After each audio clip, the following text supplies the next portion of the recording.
na iatras ang suporta nito kay Wait lang. Atras natin ha. O game. In 3, 2, 1 and pasok! Kinontra ng ilang senador panawagan ni dating House Speaker at Davao del Norte Representative Pantaleon Alvarez sa militar na iatras ang suporta nito kay Pangulong Ferdinand Marcos Jr. Ayan po mga kababayan ha, umabot na din po sa Senado. No? Umabot na din po sa Senado, mga bossing. Una nga po sa senador na magbibigay ng kanyang statement etong si Jinggoy Estrada. Para kay Senador Jinggoy Estrada, chairperson ng Senate Committee on National Defense, wala sa lugar ang naging panawagan ng kongresista. Payo naman ni Senate Minority Leader Aquilino Coco Pimentel kay Congressman Alvarez na huwag idamay ang militar sa mga usaping may kinalaman sa politika. Iyon kasi mga bossing no? Yun yung mga pagkakamali nila, mga kababayan. No?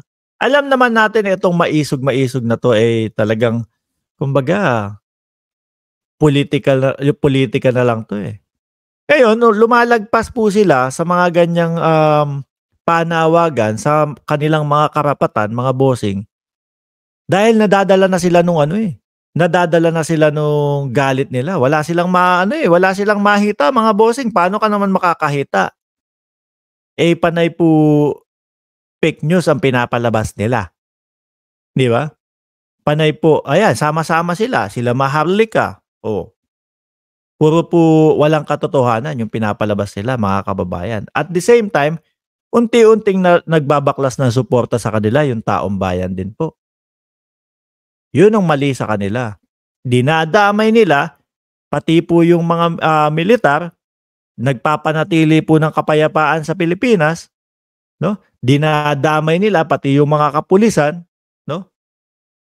Doon sa mga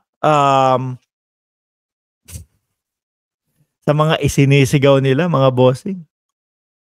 3 senador to Jinggoy Estrada, Coco Pimentel, at eto, sino pa po ba yung isa? Naniniwala naman si Senate Majority Leader Joel Villanueva na loyal ang Armed Forces of the Philippines kay Pangulong Marcos. Tignan niyo po yung mga DDS. Ito DDS to si Filomena. Wala na yatang gobyerno para dito. Kailangan lang magkakaroon ng gobyerno sa kanila kapag Duterte nakaupo. Doon lang sila maniniwala. Pati po yung pagkakahuli ng droga, hindi na din po nila pinapaniwalaan. Kaya po mga kababayan, umaabot po sila sa mga ganyang sitwasyon. Ayan, tingnan mo, tadtad ng kaso si Maharlika. Eto namang tong sila Pantaleon Alvarez, malamang sa alamang makasuhan din itong mga mga bossing. Hindi na po nila napipigil yung kanilang damdamin. Hindi po nila napipigil yung kanilang damdamin. Paniwalang-paniwala sila at uto-uto sila, mga kababayan, doon sa mga leader nila. Yung mga leader nila kung ano-ano pinagsisisigaw na malapit na magkakagera na. Tinatakot sila. Kala ko ba matatapang tong mga to? Bakit kung kailan pagdating na sa ipaglaban ng ating bayan, urong betlog na kayong lahat? Ano nangyari sa inyo? Baka hanggang comment section lang kayo, matapang. Di po ba? Pagdating na doon sa kung kailan ipaglalaban na ang ating bansa, wala na. Parehas na sila nung si Duterte, no? Kesyo daw ipaglalaban ang West Philippine Sea.